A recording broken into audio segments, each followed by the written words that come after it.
Up next, we have Ted Verani from Wappier, who is going to be talking about global pricing in an inflationary world. Of course, that's something that we all need to look at in general, really. But without further ado, take it away, Ted.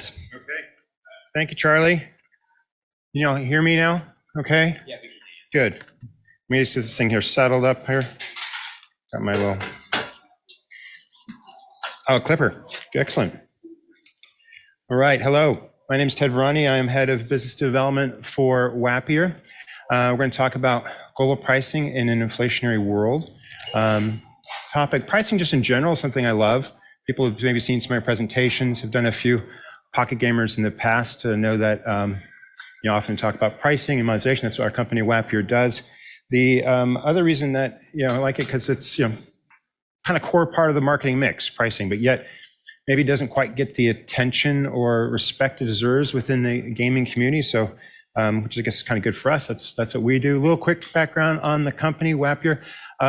Fundamentally, we're an AI company. We have some pretty robust machine learning technology that allows us to predict, understand player behavior. With that information, one of our core solutions is around pricing optimization, where we help companies like those that you can see on the board right now.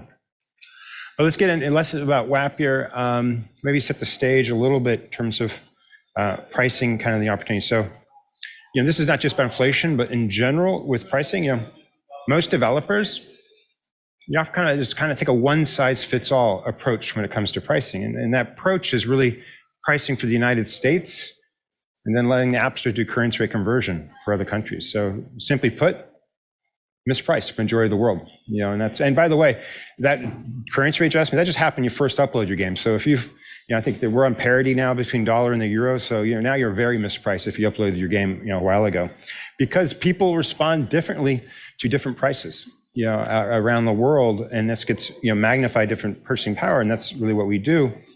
And then going forward and now, really what we want to talk about today is that, inflation is worldwide. We're all experiencing it. But different countries are experiencing it differently. So setting the stage foundation is just a question. Like, it's early morning. By the way, thank you for coming. It's a horrible storm out there. We keep people in. Day 2 on a pocket gamer party, so I do appreciate you guys showing up. Question is, do you localize your game? Let's just stretch. Did that count? Okay, so different languages, right? So that's kind of intuitive, right? Obviously, we think, oh, of course, I'm a global player base, I should localize. So then the question I ask is, then why aren't you localizing pricing?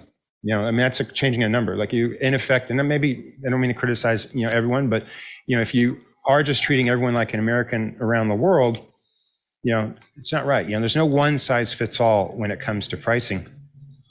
And currency rate conversion, as I mentioned, is not sufficient, for different players because people respond differently to different prices. But to do this, it takes deep insights into local economies, purchasing power at a household level and game information for local markets. You're going to need to be prepared to create hundreds or potentially even thousands of price SKUs, for your game. But if you do that right, it's really kind of the fastest, most effective way to boost the bottom line. When you think about it, making a game is hard. Live ops, ongoing, very expensive. Small change to a number that someone sees make all the difference between whether some converts into a payer and whether they'll continue paying within your game. Because global pricing, it's localizing pricing, right? That is localized pricing in a nutshell. And what we want to encourage first people is, and just setting a stage, is to move beyond thinking in terms of just local currency rates. Think in terms of optimizing IAPs according to local purchasing power on a per country basis. So that starts with understanding price elasticities, for the different game. But if you do this, this is borne out with the data, what kind of game, case studies that we've done. It's pretty reasonable to expect to see 20 to 40% increase their revenue across the target countries, across the different countries that you're optimizing. So think of it as outside of the US. That's the whole thesis of global pricing is, figuring you've done a good job already pricing your game for the US, the core economy there, but then now start thinking about outside the US and localizing it. What do we look at? What should you look at when you consider to get to this point? A lot of information in this slide. So feel free to reach out to me later. I can also send you this deck. I think it'll be published also. But when you're finding the optimal price, it's looking at macroeconomic data. And all this data is publicly available, right? So we look at GDP, country level, and we look at, and now we're monitoring inflation, which I'm going to get to that, share some insights, shortly. But it's also microeconomic data. It's also trying to get an idea of household purchasing power within, a group of countries. Like we just incorporated, internet penetration, buying rates just within our indices right now. But also it's game and statistics, so it's not just about the GDP in a per country level, but trying to overlay that, try to understand what is the GDP or the purchasing power of the gamer population on a per country level, right? And that's really kind of, again, the sweet spot understanding of getting the optimal price point. Our case, what you want to do is run a series of sequential price evaluations. And I can talk later more deeply about that in QA, what that means. Because really I want to get into because this question's been coming up to us. So as we already do this, I mentioned to a lot of people out there, we already do global pricing. It's one of our core products as a company. But we got this question, Nick, we live in an inflationary world. How do you price for inflation? Became the question that we started getting. And just to, first sort of, set the stage, here too, what we want to think about here is that, first of all, the game market, it's booming. Can't talk about, go to conference without talking about the statistics. So over half of the video game market, it's $100 billion. So, mobile gaming is huge, right? We already know that. And it's actually, pick your favorite analyst. Some people say declining. Some people actually still say growing. So I'm going to highlight the growing, maybe 5% annually. So it's been slowing down versus in recent years. But when you think about how large is massive market, the fact that it's still growing is pretty good. Top publishers, out there, they're investing. They absolutely facing headwinds. With ATT, we're seeing the news. Even the top publishers have been laying off, people, organization, but they're also investing, in the core game titles. So if they have a profitable game franchise, they're still doing live ops on it. They're adding to the game. Maybe they're not green lighting as much, projects going forward, but they're absolutely still investing in their titles. They're looking to, grow the margins more within the games. But that's the market in general. But what we've also now let's talk about what's happening, in the broader market is largely first with the global pandemic. What we saw is that it sparked a period of pretty economic uncertainty. First, because of pandemic, what we weren't buying through anything, manufacturers stopped, producing goods. People started laying off employees. Suddenly, opening up, the world opens up. We have all this pent up demand. So two things happened: pent up demand, everyone started buying some stuff, combined with production not being there. And then exacerbated by supply chain issues, as we became much more of a global economy, supply chain issues constricted the supply. Prices started going up. We started seeing a massive increase of prices, going up. And that's some of the data I'll show you. And then this was exacerbated, in the more recent months, unfortunately, with the war, in Ukraine, is seeing a spike in energy prices. So already transportation costs going up, the supply chain issues, suddenly the cost to move goods from place A to place B has gone up, has increased for that. So the result being and just energy in general, right? It's just gas in your car. Most goods, energy is a component of that. So that itself has caused inflation, and that's what we're seeing. So top chart there is you can see the spike there in the recent months in the last year. As the U.S., is there just up, we're just above 8%. Biggest inflation we've seen in generation, in the U.S. Bottom is the snapshot of March earlier this year. EU averaged 7.8% inflation, so also quite high. Some doing better, in the lower end. Some doing far worse. But across the board, here in the EU. High, and you see the countries on the right, you can't probably read them, but, a lot of them are just, bordering the Russia. So the energy prices stuff, hitting them particularly hard. The Netherlands there too. So then, so we're living in an inflationary world, and what's that mean in terms of the entertainment and the games market in general? Across the board, what we're seeing, just, the available, the analysts saying what they're saying is that, consumers are tightening their belts, and reducing entertainment budgets. If you think of an entertainment budget as being a finite pie, amount of resource there, you're gonna divvy up that pie, different slices, and according to different entertainment options. And then a lot of people just, even if you have your job, you're just, I don't know what the future holds, right? That kind of sort of uncertainty has led to people to be a little more cautious in how they're spending things. That said, and however, for the people in this room, in the industry that, we enjoy being part of, I'm here to say mobile games, a pretty good alternative, versus a lot of other forms of entertainment. You think about going out to a movie, movies have gone up, you maybe want to go out and get a bite to eat first, or like myself, big fan of live music. We didn't go to music during concerts during the pandemic, opened up suddenly. I don't know why, concerts are a lot more expensive now than they were before. And I think there's a lot of good reasons, for that. But still, it's a lot of your forms of entertainment, are very, very expensive. So you think about a game, even if you've lost your job, you spend a few bucks in a week, that's not going to change your circumstances too much. Even if just a few bucks. Bottom line is if, the game is bringing you joy, it can make sense financially, for you because your circumstances won't really change. So, but going back to what I was saying earlier, games with the right pricing model, global pricing model is going to gain sort of a competitive advantage versus other, forms when they attract kind of more payers, into the game. So how does inflation really now directly impact with games? Okay, so don't expect anyone to read that. And those are just really sort of, beautification elements of the slides anyway. So it's the point is, we did a Pearson's correlation coefficient model, analyze it. So at a very high level, you look at that. Okay, what we're seeing is game revenue. And that's this top charts. It's MEA country, then it's, representative, North America, it's US. I'm seeing kind of revenue sort of going down across KPIs, right? On the bottom, you overlay that. Okay, CPI, the Consumer Price Index, measure for inflation, going up and going up more dramatically. So, if you stare at that for a bit, you go, all right, inflation goes up, key KPIs, ARPU, everything, revenue for games going down. Okay, not a good story. So perhaps there's a, adverse impact of inflation on games. So worthy of some further study. So we did analysis, what we did, because we do work with a lot of games in a lot of different countries, because the global pricing products have that sort of, benefit. We did an analysis of the first half of 2022. We just, we're getting kind of being announced here on Pocket Gamer Stage, some of the first results. We're going to publish the study. We analyzed revenue fluctuations over a large number of games first part of the year, correlation, but sad to say, inconclusive. And we did see sort of decrease in revenue.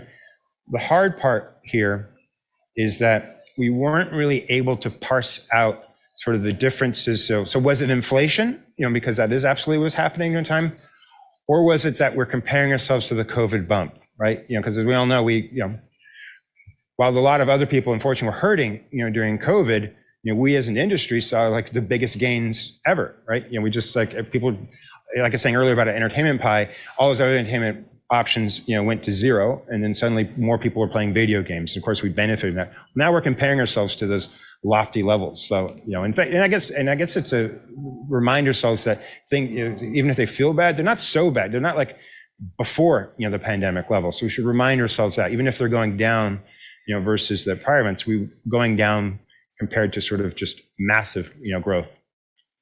So it's hard to separate that out. But we weren't really satisfied with that too, because we work with customers, they're asking us questions. So we have some economists and data scientists, what we did, we decided we're going to run an experiment, right? And our experiment, what we did is we selected a bunch of games where we applied, and we did this first, we looked at we grabbed all the different countries, we looked at European countries, we looked at Asian countries, we looked at North, South America, some Africa, and we don't really touch a lot of African countries, took all these different countries. Within those, we took, a bunch of, within each individual country, we took a bunch of games where we applied a uniform price reduction of 5% on all prices, across there, just to measure a small change, in price, measure impact. We also took comparable bunch of games, same country, and we did an increase, 5%. We did this in the summer months to see what would be the impact. What did we find? Now we're getting some findings and stuff, outcomes. The outcome showed that actually high inflation, EU countries, most notably, Germany, France, Italy, Netherlands, they actually respond with a spike in revenue, where prices dropped. So that, we were able to, so some of these high, if you had more inflation in your country, actually lowering of price, so despite everything else is going up, maybe lowering a little bit of price in IPs had a positive impact on revenue. Whereas, if you raised price, during this inflationary time, or for a country that had higher inflation, than some other countries, you lost revenue on that. And then this sort of overall sort of observation was further borne out by when we looked at, because we saw what we observed is countries with minimal inflation actually performed better with the higher prices. And that's notably Australia. We saw that it's also in Switzerland. We often see raised price in Switzerland is positive. The Hong Kong, Japan, right? So if these countries had relatively low inflation, compared to other parts of the world, small increase in price actually led to an increase, in revenue, for them. Maybe they're just lots of money and they're just, expecting all prices to go up. Didn't really bother them. I'm not sure exactly why. And then what we did, and then just with some customers, it presents an opportunity here. And then we saw then revenue growth of between 11% and 33% compared to high inflation. So specifically some EU countries, and a control group from last, 3 months. So it worked, just testing. Now, when I say it worked, I'm a marketing guy, business guy, here too. I'm going to add that little asterisk note. Our head of data analytics and our economists insisted to put a note that this really was based on a small number of games and countries sampled. So to be fair, we don't want to say this is scientifically conclusive. With it, we did do a lot of parsing our data. We had a hard time. So this is more observational. This is, outcomes, we say. So, but that's kind of what we're saying. But, again, just to be clear, it is, more study analysis, is warranted on that. But these are some of the things we did observe from Helsinki. And part of the reason, just to further elaborate why we had a harder time, as a company and for our customers, we don't normally have large EU countries in the control group, which you could probably appreciate. We're trying to make money for our customers. So, we don't put France and, Germany and other big countries in the control group. We put them in the pricing group, right? When we have a control group, we take a country that's large enough to be statistically valid, stable revenue over the last, 12 months too, but, not massive overall revenue, because our goal is just to boost the bottom line. And we want to apply that to a larger revenue base. So sadly, from a scientific sort of, economic study, it wasn't as conclusive. However, I studied economics as an undergrad, but I'm not an economist. But I do, observations that, I think are worth sort of, sharing. While it is truly hard to parse out the exact amount that caused by inflation, because of the COVID, comparing yourself to the COVID bump, it is also reasonable, I think, and fair, good to sort of think about, lowering price in high inflation countries. Give them a break. Everything around, gas are more expensive. Milk. Goods that they need to survive. Maybe you're well better off to kind of give a price break to them. Don't go like everyone else who's raising price during that time. You may see positive results, but test it. And I'd say test. That's what we do for everything. So you can do that yourself. But just a comment on how to test is that we were measuring performance on a per country basis. You're going to have a small number of payers, small number of revenue. So you need some time to flow. You need transactions to flow through the system. You need more payers to come in and out of your game. So when we do price adjustments, it's once a month, right? So I know, like, in our world game, we'd like to make a change and tomorrow look at the results and see what, the impact out. So I resist that temptation. You're going to have to be patient, make a change, wait a month, see how it bores out, make another adjustment. And typically in our programs, when we launch with people, it takes like 3 months to get to a point of stability. The other point, and this is really kind of more, my comment and observation, I think is more important, is rather than just looking at inflation, look at the combination of inflation with high unemployment rate. Because in the US, for instance, right now, yes, inflation's high around 8%, but also unemployment, everyone has a job. We're having a hard time, and it's really the lower end service level jobs. Like, those people are all getting pricing, which thankfully, right, is good. They're getting actually raises to get to hire people. They're paying more for salaries and wages.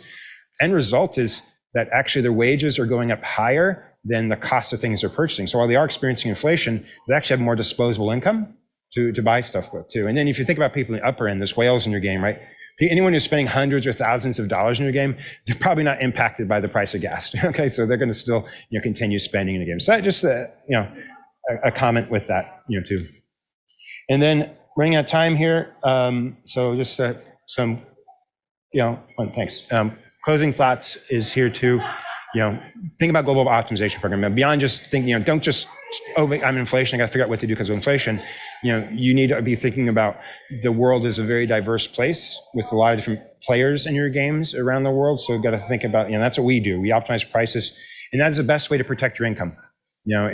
So when during times of sort of economic stress or whatever, you've already done the work to sort of price appropriately for different countries. And that's what we do, something you can do, on an ongoing basis. Monthly, we're doing regression analysis. We're looking at the indices. We're making adjustments to prices.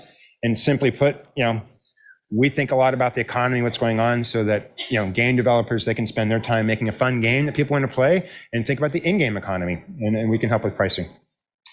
But it's also something you can do yourself. Ran out of time. We have these on our website, case studies, on there too. So wappier.com. We have a very stark looking table out there. Actually, our table's right there. So myself, Carlos, we're out there. If you have any questions about what we're doing or just in general questions about what I shared today. Thank you very much. Brilliant. Thank you so much, Ted. And as Ted said, you can catch him at his table over there, or you can connect with him on LinkedIn or Meet to Match if you have any other questions.